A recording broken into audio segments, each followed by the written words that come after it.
This Northern California fire is turning day into night, burning 18,000 acres in a little over 12 hours. We are live on the ground in Butte County with harrowing stories of survival. I'm Spencer Christian. We have red flag warnings for high fire danger and declining air quality. I'll have all the details coming up. I taught her at the age of 5. The tragedy in Thousand Oaks hits home. A young woman with family here in the Bay Area is among the victims. Now from ABC7, live breaking news. All of a sudden it just whipped around and came back and just, it was scary. I'd been in a few fires and this was scary. It looks nothing like paradise as a wildfire burns homes, destroys cars, and forces thousands of people to get out while they could. And those flames have burned more than 26 square miles in less than 12 hours. Good evening, I'm Amma Davis. And I'm Dan Ashley. Just incredibly ferocious, these flames. Thousands have escaped from the inferno. They left scenes like this, walls of fire consuming homes and everything else in the fire's path. Strong winds have pushed those flames. At least 2 firefighters have been hurt, along with several civilians. Let's show you a map here to show you exactly where the Camp Fire, as it's called, is burning in Butte County, east of Chico. People escaping the fire have clogged many of the roads in the area trying to get out of harm's way. And you've probably smelled or inhaled some of that smoke that's drifted into the Bay Area from Butte County and other wildfires in Northern California. Take a look at what it looked like from our camera atop San Francisco Sutro Tower, 140 miles from the fire earlier this afternoon. And we have live team coverage for you this evening. ABC7 News weather anchor Spencer Christian will have the latest on the conditions. Yes, but first we'll join ABC7 News reporter Laura Anthony, who is live in Butte County. Laura. Well, hi, Alma. If you saw us earlier at 5 and 4 o'clock today, we were reporting from Paradise, just a few miles up the road. Things got a little too hairy there in terms of the wind, so we decided we'd better pack up and move here down the road. Before we left, though, we can show you some video that I shot, actually. It's called a Fire Devil. I tweeted it just a short time ago. I mean, this was incredible, just watching this, just a small sign of the power, the ferocity, the destructiveness of this fire. One after another, homes in Paradise are burning. A scene as dark and horrific as any we've seen, as yet another raging inferno wipes out a whole community. One resident gave us a ride on his ATV. Friends of mine, they moved in Southern California. Their backyard is awesome. They've been working their butt off in their house, and they lost it all. Homes are burning despite the efforts of firefighters and some residents who stayed behind to try to save theirs, or failing that, one of their neighbors. And we could see it on the other side and it was like nothing, and it started going down towards Skyway, and then all of a sudden it just whipped around and came back and just, it was scary. I'd been in a few fires and this was scary. It's tough. It's tough. I help everybody. That's my nature. I have 2 shattered ankles and I still help. Driven by winds in excess of 50 miles per hour, the Camp Fire burst in size overnight, from just 1,000 acres to more than 18,000, forcing the evacuation of entire towns, including Paradise, just north of Chico. These horses were set free, but left behind to try to find their own way out. Both lanes of Neal Road to the west of town were converted to the outgoing direction to accommodate all of those who evacuated, many who could only grab their loved ones, their pets, and themselves. Could you take anything? Barely us. You could hear explosions from like gas tanks and stuff. Like, you could hear, we could feel one too. How's it look to you now? Pretty bleak. I tried calling the house and the machine didn't pick up. And she was worried about her answering machine not answering. I think there's going to be a lot of people, unfortunately, up in that area who are going to find that their homes have been destroyed. We saw dozens of them ourselves. This glow behind me now is about 4 or 5 miles away, we think. We've seen flames at different points. When the wind whips up, it looks like the flames are leaping hundreds of feet into the air. Unfortunately, it does seem like the winds are picking up. And finally, among the heartbreaking scenes up there, we showed you those horses. We also saw pets, coyotes, other animals running loose. You know, they've obviously had to be left behind by their owners, and they're just trying to figure out how to get out of there. Live near Paradise, Laura Anthony, ABC7 News. Just Tragic. Thank you so much, Laura. All right, I want to turn to ABC7 News weather anchor Spencer Christian with a check on the conditions. We're talking red flag and air quality advisories and more, Spencer. That's true. Well, there's a tremendous amount of smoke from that fire coming into the Bay Area right now. You can see it on Live Doppler 7. Looks like clouds, but it's a big, massive plume, rather, of smoke pushing through our area and offshore. Some of it's going down into the Central Valley as well. Let me give you a look at current weather conditions near the fire. Temperatures down to 58 degrees right now. Relative humidity still very low, only 11%. And although the surface wind is not so strong, the gusts in the higher elevations are quite strong, up to 23 miles per hour and higher. So red flag warning remains in effect for the areas near the fire and for much of the Bay Area, especially the North Bay Mountains, East Bay Hills, Diablo Range, and Santa Cruz Mountains. Wind will be gusting 40 to 60 miles per hour at times in those higher elevations, dangerously low humidity, and you can see just how thick the smoke is, even though it's dark right now, looking down onto San Francisco from Sutro Tower. And despite the air quality advisory issued for tomorrow, as the smoke builds up here in the air, we expect air quality to be moderate tomorrow in most Bay Area locations, but it certainly is declining. Dan and Amma? All right, Spencer, thank you for that update. Well, smoke from the fire in Butte County drifted into the Bay Area today. As we've been talking about, our network of tower cameras captured a lot of hazy skies from the North Bay to the East Bay. Yeah, you could see it and smell it. ABC7 News reporter Jobina Fortson continues our live team coverage from Oakland, where the smoky smell is intense and the fire danger is high. Jobina. Just before we interviewed Oakland's deputy fire chief today, he just learned that at some points today, winds clocked in at 50 miles per hour. And I want you all to check out the red flag here outside of the fire station. It's dangling now, but it was whipping in the wind earlier. And the community is not totally in the clear here yet. Bumper to bumper traffic on Highway 13 rolled up to see what many fear during a red flag warning. There's no short-term vision of this stopping, so people need to be prepared. The 91 Hill fire is fresh in our minds. That's what was running through Virgil Dixon's mind as he and his neighbor rushed to grab hoses. There was smoke literally billowing all over across the road. Fast-moving winds pulled the grass fire up this hill, threatening Dixon's community. You know, when you live up in the hills with all the dry vegetation, it's a little bit scary sometimes. Crews were able to get things under control, but then embers blew across the highway into this yard.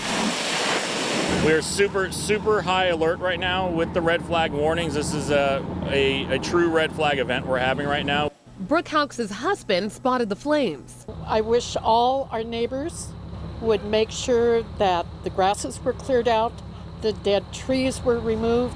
Houck has been frustrated with the upkeep of this home. She says it's used as a short-term rental with Airbnb. We know when we're in a stress area with the fires, and we knew today was it. She and her family have a plan, and firefighters say that's critical. Because of the strong smoky smell out here, first responders are asking people to keep your windows closed this evening and stay inside if you can. We're now reporting live tonight in Oakland. Jobina Fortson, ABC7 News. All right, Jobina, thanks very much. It's not just here in Northern California. In Southern California, about 10,000 acres have burned in just over 4 hours. In Ventura County, between Camarillo and Thousand Oaks, 1,200 homes have been evacuated. The fire shut down Highway 101, and people are being told to evacuate in places including Cal State Channel Islands and the Point Mugu Naval Base as well. That fire is burning not far from the nightclub in Thousand Oaks, where a dozen people were shot to death overnight. Yeah, one of the victims was Ventura County Sheriff's Sergeant Ron Hellas. He was among the first to arrive at the Borderline Bar and Grill and exchanged gunfire with the suspect, but later died at the hospital. Police identified the suspect as 28-year-old Ian David Long. They believe the Marine veteran took his own life after the shooting. The bar was hosting a country music college night, and people as young as 18 were inside. The FBI and ATF are helping process the scene and are looking into the suspect. The evidence response team is in place. It's going to be a thorough and painstaking process that will take as long as it takes, quite frankly. It will take some number of days. The bar was a popular hangout for country music fans. Some of the people who were there last night were survivors of the mass shooting at the Route 91 Harvest Music Festival in Las Vegas last year. And we have team coverage tonight on the local connections to one victim and in Southern California. Let's begin with ABC7 News anchor Dion Lim in Thousand Oaks tonight, where a vigil is getting underway. Dion. Dan and Amma, Thousand Oaks is considered to be one of the safest cities in America. It is extremely tight-knit, comprised of only about 130,000 people. Even though that vigil inside City Hall is underway, if you can take a look behind me, you can see hundreds of people still gathered in various prayer and support groups, holding hands and also holding signs saying Thousand Oaks strong. Now, moments ago, I met a woman named Karen, and she provided me this photo. This is her friend, Sean Adler. He recently opened his own coffee shop. He was the bouncer last night at the club. He was one of the victims. Now, even though many people do not know Sean but are in attendance at this vigil tonight, they stopped me and they said they wanted to share with the community what Thousand Oaks is all about. It's a joke that we live in a bubble, but as you can see, when it bursts, we connect and we rebuild. And I love this town and everyone in it. And it's been my home since I can remember. And I'm so grateful to live in this type of community that holds each other up when we are falling apart. It's pretty hard not to tear up yourself just listening to her speak about how much she cares about her community. Now, there are more vigils planned throughout the next day or two. We do plan to go inside here at City Hall. We will bring you the latest of what happens later on ABC7 News at 9 and 11. In Thousand Oaks tonight, I'm Dion Lim, ABC7 News. Back to you. Dion, thank you. Elena Housley is among the confirmed victims. She's a recent graduate of Vigil High School in Napa. ABC7 News reporter Wayne Friedman spent today speaking with people who knew her and joins us live. Wayne. It seems everyone knew her, not only in Napa, but in Yountville as well. I'm going to step out of the frame. There is another vigil going on here in Yountville. Her family owned a local store, and everyone knew her. Everyone liked her. Everyone said she was a perfect kind of student. These are parents. These are friends. These are people who never imagined something like this could happen. In a county all too familiar and wary from mass murders, the news from Southern California reopened wounds and cut deep. Elena Housley is an incredible person. When rumors became fact that Elena Housley died in last night's shooting, grief descended on Napa and especially on the campus of Vigil High School. She graduated in June, a model honor student, an athlete, a member of student council whose mother also teaches there. Principal Sarah O'Connor spoke for the school. I don't think this is something that people can make sense of. I think that's what makes it so much harder. Out of respect, we stayed away from friends and fellow students today. They wore their emotions on their faces. But Marcia Batat... I cannot believe this. I'm just shaking like a leaf. I cannot believe it. Marcia taught Elena piano beginning at 5 years old. Loved her so much that she still has keepsakes. A gem of a girl, beautiful girl. And now yet another loss in this community, still smarting from March 9th, when a gunman stormed the Pathway home in Yountville and killed 3 clinicians, including Dr. Jennifer Gonzalez, who was 3 months pregnant. She, too, had been one of Marcia Batat's piano students. Music brings people together in many, many ways, but you don't want this to be one of those ways. Residents around here tell us it's just all too much at this point. From her uncle, reporter Adam Housley, and his wife Tamara Maura Housley, there was a statement today. Quote, "Our hearts are broken. Elena was an incredible young woman with so much life ahead of her. We're devastated that her life was cut short in this manner." This is the first candlelight vigil. There's another at the high school in an hour, but this is not going to go away anytime soon. Live in Yountville, Wayne Friedman, ABC7 News. All right, Wayne, thank you very much. So do you know what to do if someone starts shooting? These days, it's really a question of when, not if. Now, the I-Team's Dan Noyes shares some expert advice that perhaps could save your life. That's next. Plus, see what that big Butte County wildfire looks like from the eyes of the evacuees.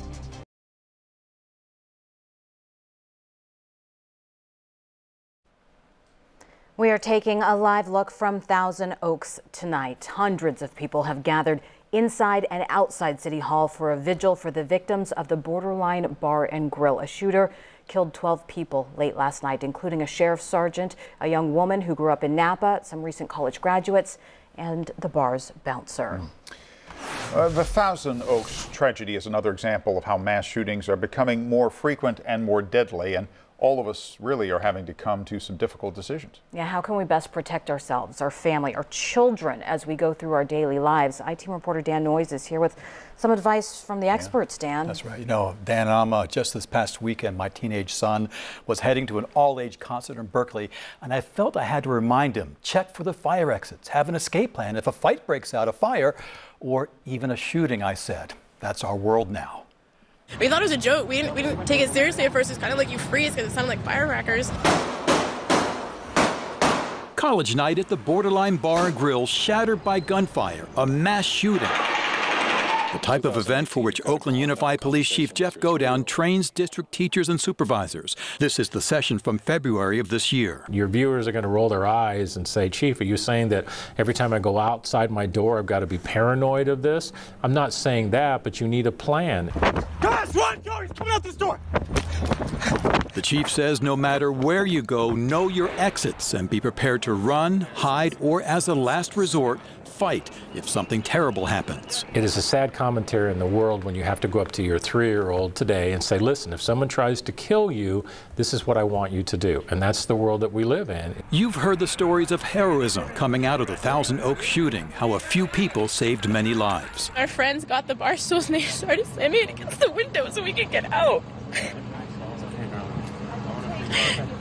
That's how we were able to get out. They broke the window. The experts say we should prepare ourselves mentally to react to such emergencies by doing the research, much of it available online.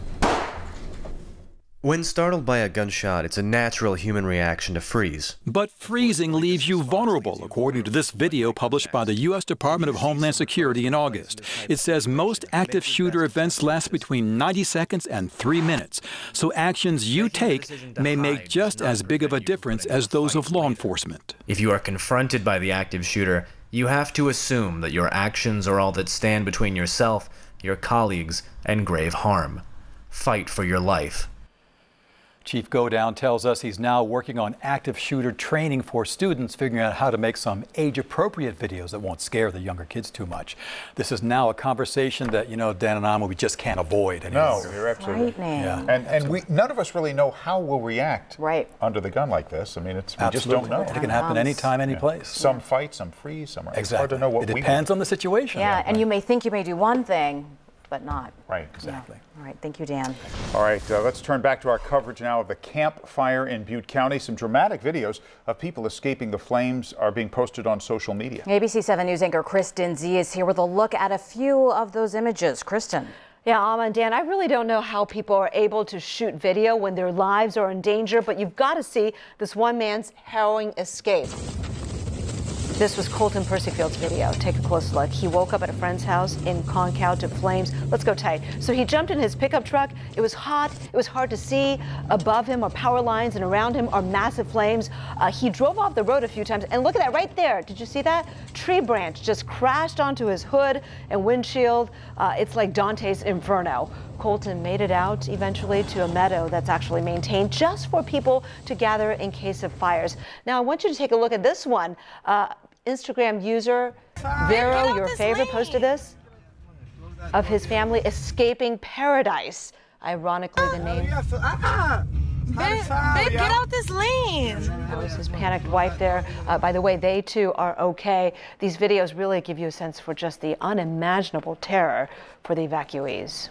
Dan It and is Alma. hard to imagine. Yeah. So many gripping stories coming out of this tragedy. Kristen, thank you. The haze from the campfire has settled across the region, triggering the Bay Area Air Quality Management District to issue an air quality advisory. Right now, if you're outside and you do smell smoke, you're being impacted. If you have asthma, it can be exacerbated.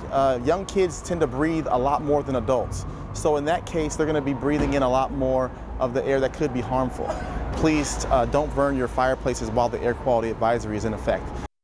It's amazing how smoky the air is around Absolutely. All right, so let's get a check on our weather. here. Yeah, Spencer Christian is tracking the conditions out there for us tonight. Yeah, we can certainly see that smoke most of the day, and even tonight it's fairly visible. Here's a look at live Doppler 7, and what appears to be clouds here actually is the approaching smoke, the continuing approach of smoke moving through the Bay Area from the fire in Butte County and down into the Central Valley as well. I think you can see the haze right here on this view from the ABC7 Exploratorium camera, Pier 15 here in San Francisco. Current temperatures mid-60s, San Francisco and Oakland, upper 60s, Mountain View, San Jose 57, at Morgan Hill 54, at Pacifica. And here's a view in Emeryville. Looks a little hazy out there as well. 63 degrees at Santa Rosa, Napa 61, 57 Novato, mid to upper 60s Vacaville and Concord, and 56 at Livermore. And the live view from Sutro Tower, you can certainly see the presence of smoke here over San Francisco. These are our forecast features. High fire danger through tomorrow morning. Even after the red flag warning drops, we'll have smoky skies and air quality advisory, as Dan mentioned, will be in effect. And we'll have this sunny, dry pattern through at least the middle of next week. And it's going to be a cold morning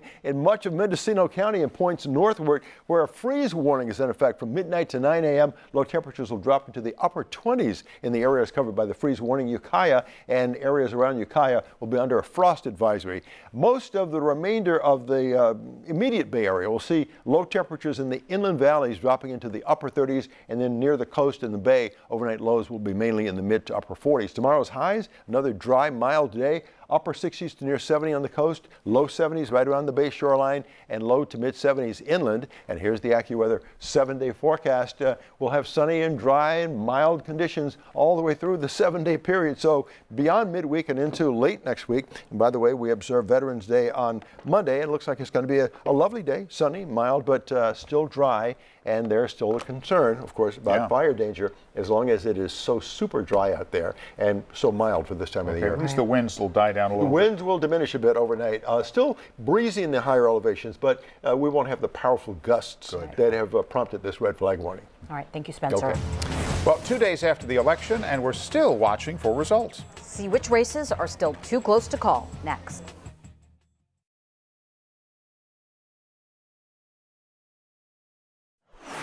A handful of local races are still too close to call following Tuesday's election.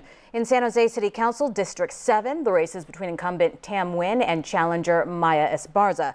Nguyen led by just 13 votes yesterday, and now Esparza is in the lead by a margin of 128 votes, with 55% of the ballots counted so far. In the Alameda mayor's race, challenger Marilyn Ezzy Ashcraft is pulling away from incumbent Trish Herrera Spencer. The latest numbers published an hour ago have Ashcraft in the lead with 40.6% of the vote. Superintendent of Public Education between Democrats Tony Thurmond and Marshall Tuck. Tuck is currently leading with 50.7% of the vote. For Insurance Commissioner, Democrat Ricardo Lara versus Republican turned independent Steve Poizner. Lara is ahead with 50.8% of the vote. And you can find complete election results on our website, abc7news.com/election. We've made it really easy to look up results for specific races or areas, depending on where you live. Former Attorney General Jeff Sessions' resignation at the request of President Trump yesterday sparked nationwide protests today. ABC7 News was in San Jose, where protesters gathered at City Hall. Congresswoman Zoe Lofgren was there, questioning the legitimacy of President Trump's newly appointed acting Attorney General Matthew Whitaker. Whitaker has publicly criticized Special Counsel Robert Mueller's Russia investigation. The appointment of Mr. Whitaker violates the Constitution. We're not going to take this lying down. MoveOn.org organized these protests that took place at 5 o'clock local time in cities all across the country. Next on ABC7 News at 6, we'll go back live to Butte County. Since this morning, a wildfire has burned more than 1,000 acres per hour, and lives are at risk. And as we face yet another mass shooting tragedy at a nightclub in Southern California, you'll hear Golden State Warriors coach Steve Kerr weigh in on what needs to change. Stay with us.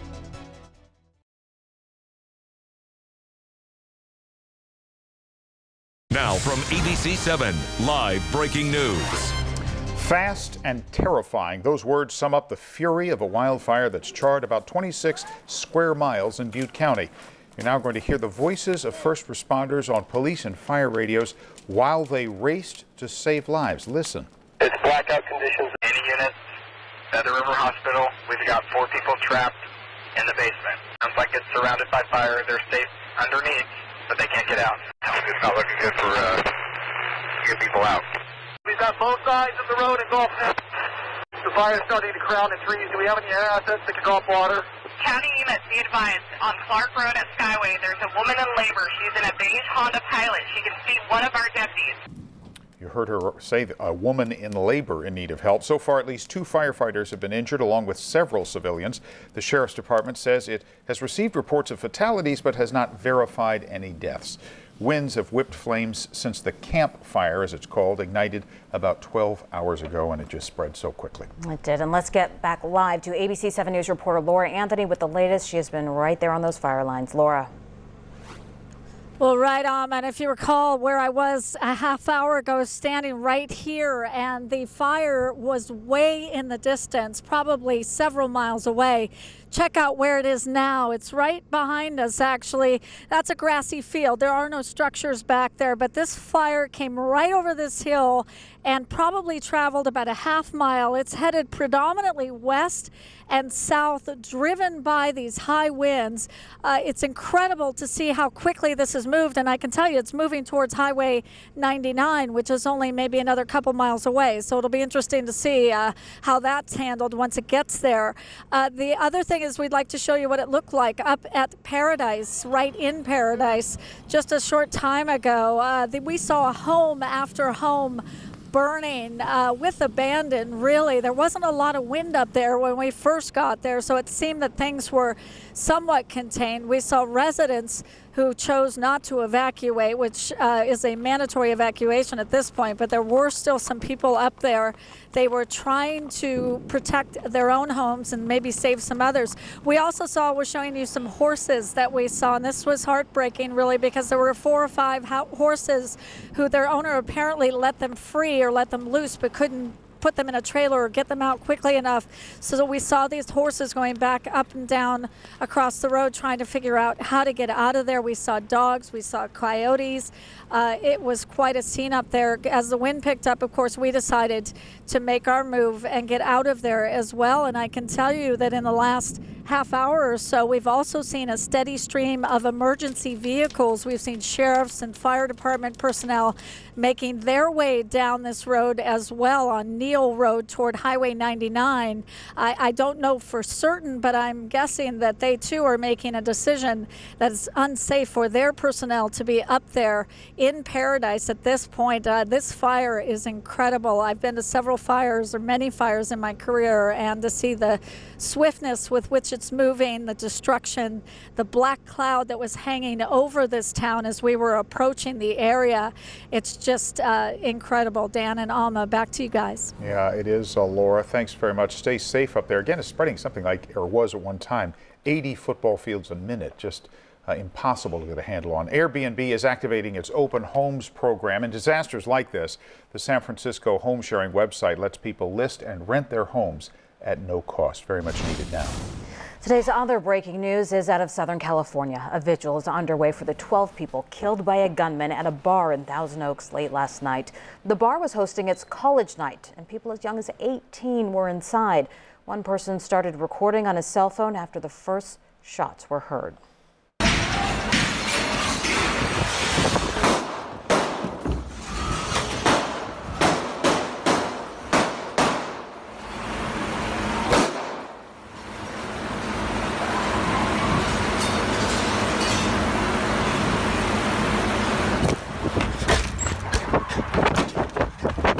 Run! Go! He's coming out this door!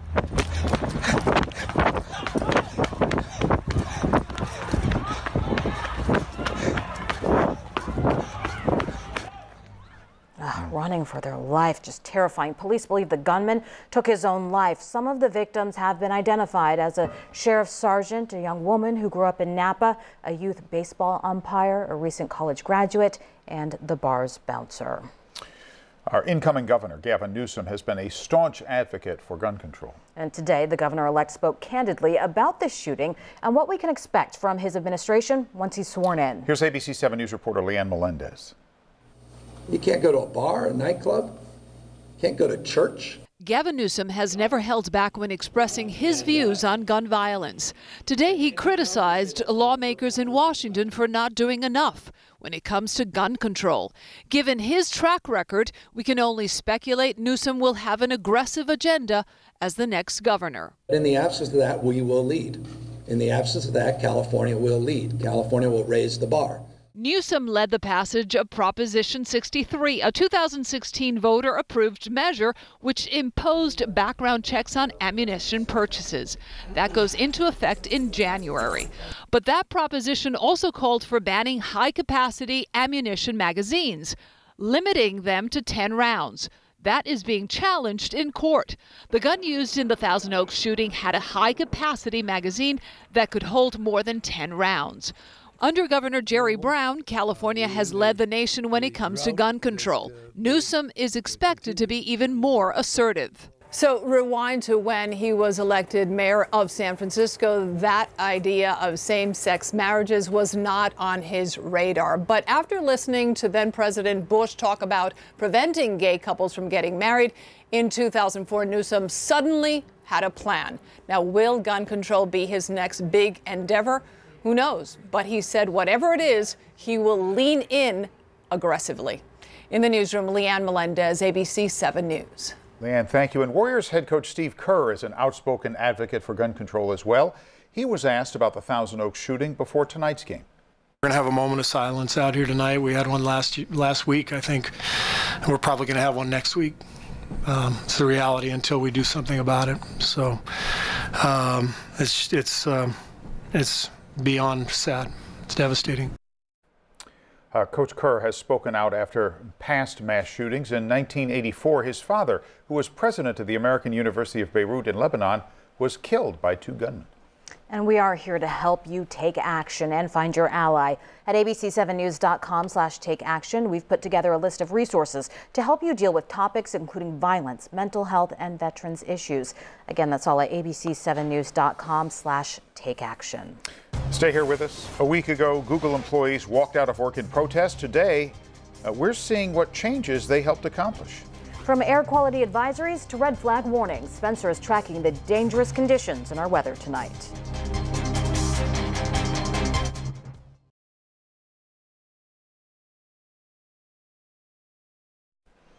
Google is changing its sexual misconduct policies 1 week after a worldwide employee walkout. The changes announced in a memo by CEO Sundar Pichai will make arbitration optional for individual sexual harassment and sexual assault claims. The company will expand mandatory training and will provide more information to staff about investigations and outcomes. Last Thursday, Google employees at offices around the world walked out briefly to protest big payouts for executives accused of harassment as well as other misbehavior. As of today, San Francisco's Salesforce Transit Center has been closed for as many days as it was open. We've been keeping track for the last 44 days, ever since the discovery of cracked steel beams shut down that $2 billion project. At a meeting at City Hall today, project managers said that they hope to get test results back this month. Samples from the steel beams have been sent to a specialized lab in New York. Several teams of experts will meet there next week to review the preliminary analysis of those tests. If they can pin down the definitive cause, engineers could begin drawing up plans for repairs to reopen the center shortly thereafter.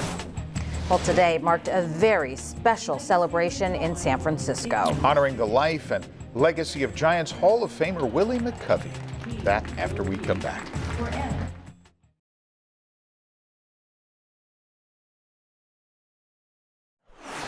In our continuing commitment to building a better Bay Area by focusing on stories that affect your quality of life, we revisit a homeless woman that we first met here last month. Yeah, Jane Parisi worked 2 jobs and lived in her car with a failing transmission until some generous ABC7 News viewers changed all that. An anonymous donor saw Parisi's story and gave her this 2011 Toyota Scion. The owner of Marin Color Service in San Rafael also saw her story. He says he recognized Parisi as a woman who once delivered paint supplies to his store, so he offered her a full-time job with benefits. She was deserving, the type of person I could feel she was, and hey man, you know, we all deserve second chances. Yeah. A fellow employee had an extra room to rent in San Rafael. Lucky the Chihuahua is part of this deal. Jane says now that she's making more money, she won't have to work 2 jobs. That is great. Yeah. Well, today the U.S. Drought Monitor released its newest maps, and there is some bad news for California. Yeah, our entire state is in a drought, really. Just last week, the number was 85%, and a year ago, less than a quarter of the state was in drought. Okay, so the only good news, so far California has not reached the worst drought category called exceptional. Most areas are in the lowest category called abnormally dry. Yeah, just to Southern California, you see the red. That's exceptional drought. Spencer is back with an update on the forecast. Yes, I'm sorry to report that abnormally dry spell is going to continue for a while. Here's a look at live Doppler 7. We have dry conditions now. Of course, a buildup of smoke in the air here because of the wildfires in Butte County. Red flag warning remains in effect for Bay Area hills and mountains till 7 o'clock tomorrow morning. Low humidity and gusty wind are prompting that advisory, or that red flag warning, I should say. Overnight lows will be mainly in the mid to upper 30s inland tonight, where it'll be pretty chilly. Lakeport will drop to about 28. Most other locations near the coast and bay will see lows in the mid to upper 40s. And tomorrow's highs under another sunny sky with dry conditions, upper 60s on the coast, low 70s around the bay, and mid 70s inland. Here's the AccuWeather 7-day forecast. There'll be very little change in our pattern through next Thursday. Sunny days, dry conditions, high temperatures on the mild side, low to mid 70s near the bay and inland, mid to upper 60s on the coast. And Monday, we observe Veterans Day under sunny and mild conditions. But this dry pattern just persists. We see no end to it in the immediate forecast future. And the red is extreme drought, I should point out. No exceptional drought. That's right. Extreme drought. Thanks, Spencer, very much. All right, well, baseball fans and players, past and present, gathered at AT&T Park today to celebrate the life of Giants Hall of Famer Willie McCovey, who died on Halloween. Yeah, ABC7 News anchor Eric Thomas was at the ballpark. He was my first baseball hero.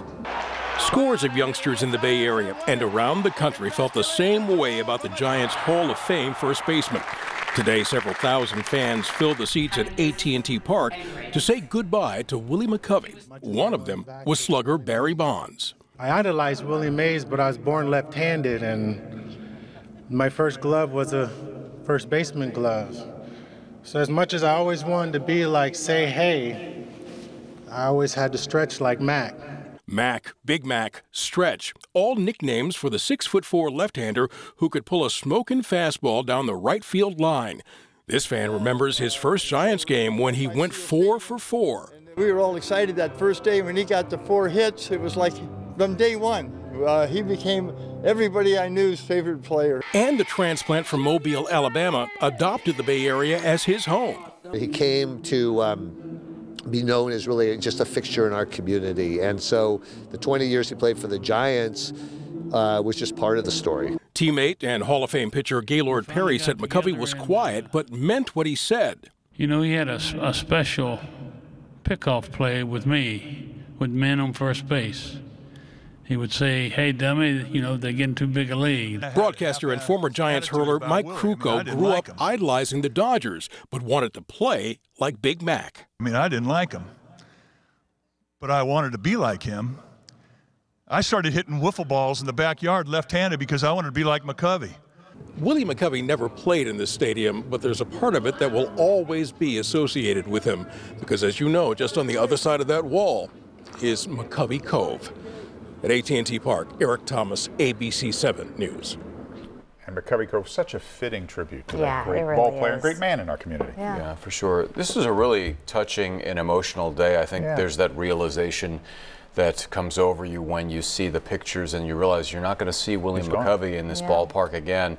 And it was a touching scene when you had all the Willie Mac Award winners behind Mike Krukow, who gave a very emotional address. And you see old-time Giants going back to Dave Dravecki, to the newcomers, current players like Buster Posey. And next year they're going to give the Willie Mac Award out without Willie Mack to the player who's the most inspirational. So it's going to be a little bit odd. But if you looked at each and every person and you saw how they looked at the pictures, you could see the love and the admiration that everybody has for Willie McCovey, and that will never, ever go away. It was a touching day. Yeah. All right. Rest of the day of sports. Coming up, the Warriors getting ready to take on one of the rising powers in the East, a team Steph Curry says reminds him of the Dubs of a few years ago. Get ready for the Bucks. Sports next.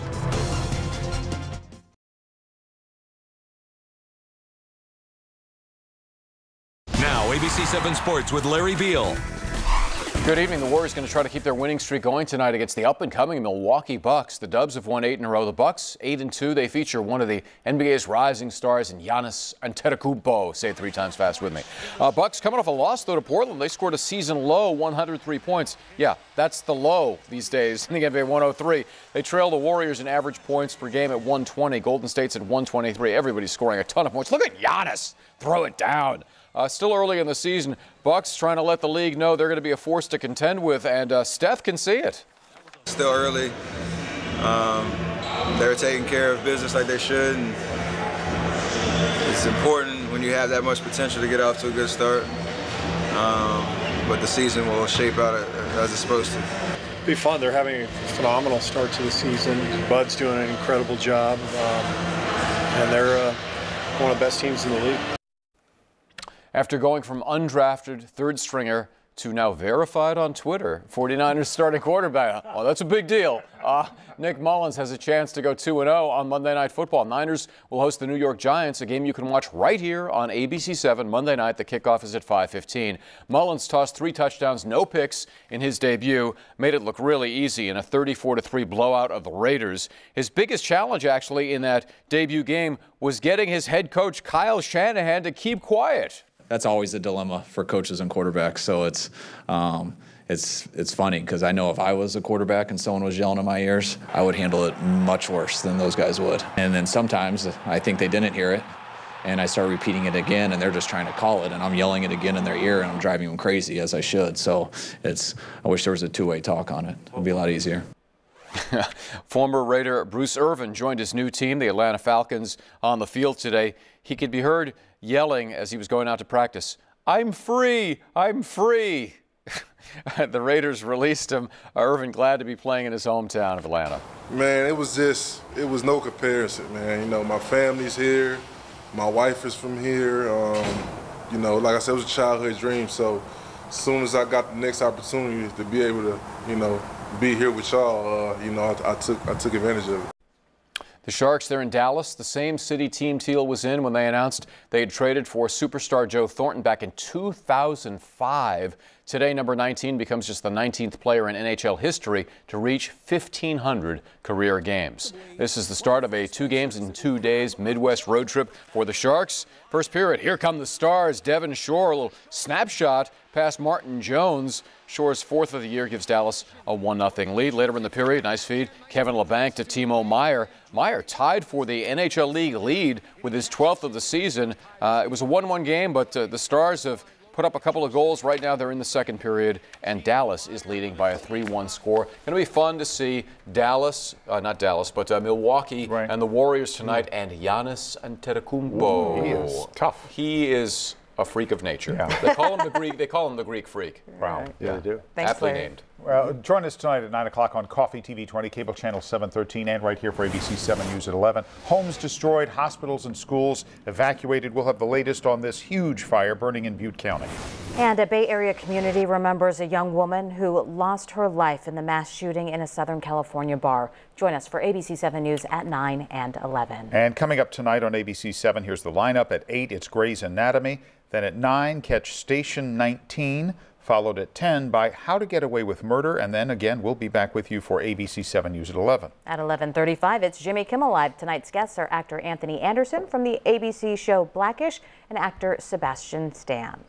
That's all tonight for you, but that is this edition of ABC7 News. Look for breaking news whenever you wish on the ABC7 News app. We appreciate your time. I'm Dan Ashley. I'm Anna Dates. For Larry Spencer, all of us here, thank you for joining us. Have a nice evening.